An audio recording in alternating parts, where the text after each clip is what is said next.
Assalamualaikum warahmatullahi wabarakatuh. Perkenalkan, saya Trisuci Muhammad. Saya dari kelas 1B, Prodi Manajemen Pendidikan Islam IAIN Sultan Amai Gorontalo.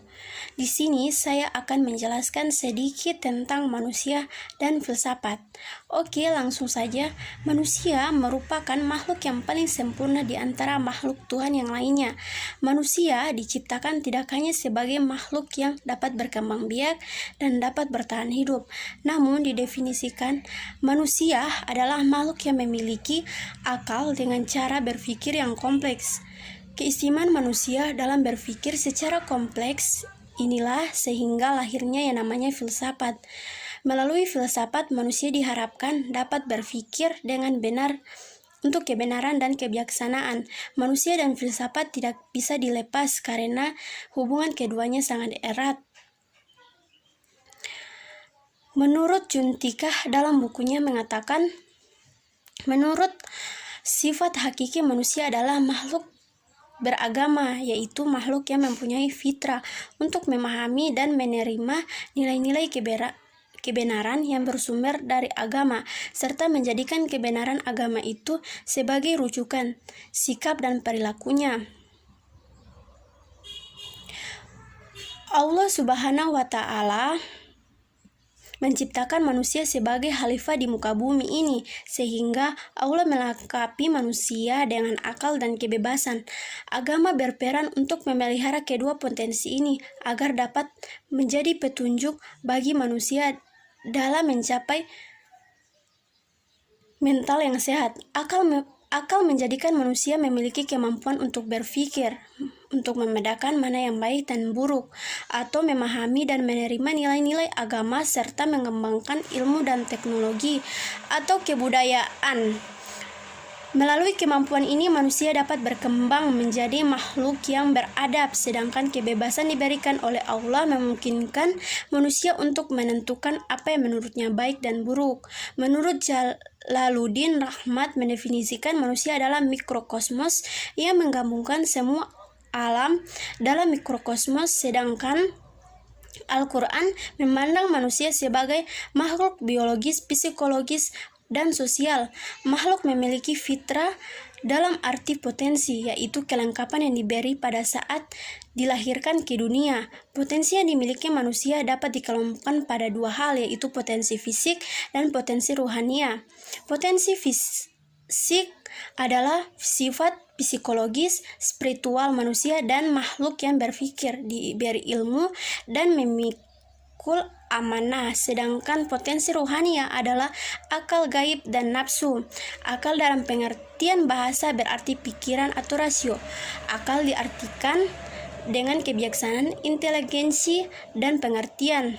Akal bukan hanya pada rasio, tetapi juga rasa, bahkan lebih jauh dari itu akal, arti dengan hikmah dan kebijaksanaan. Pengertian kasar atau fisik yaitu segumpal daging yang berbentuk bulat terletak di dada sebelah kiri yang sering disebut jantung. Sedangkan arti yang kedua adalah pengertian yang halus yang bersifat ketuhanan dan rohania, itu hakikat manusia yang dapat menangkap segala pengertian, berpengetahuan dan arif. Akal digunakan manusia dalam rangka memikirkan alam, sedangkan mengingat Tuhan adalah kegiatan yang berpusat pada kalbu. Adapun nafsu adalah suatu kekuatan yang mendorong manusia untuk mencapai keinginan. Dorongan-dorongan ini sering disebut dorongan primitif karena sifatnya yaitu yang bebas tanpa mengenal baik dan buruk. Oleh karena itu, nafsu sering disebut sebagai dorongan kehendak bebas. Sebagai makhluk yang dilengkapi dengan akal gaib dan nafsu, manusia memiliki kemampuan untuk membantu menjalankan amanah sebagai khalifah di muka bumi ini dan memenuhi kebutuhannya. Namun sayangnya, lebih banyak manusia yang belum atau bahkan tidak memahami hakikat dari kehidupannya.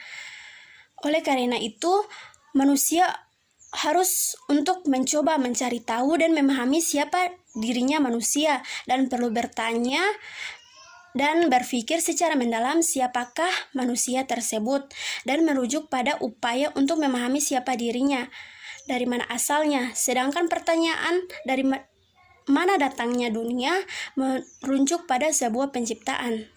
Sekarang pada filsafat.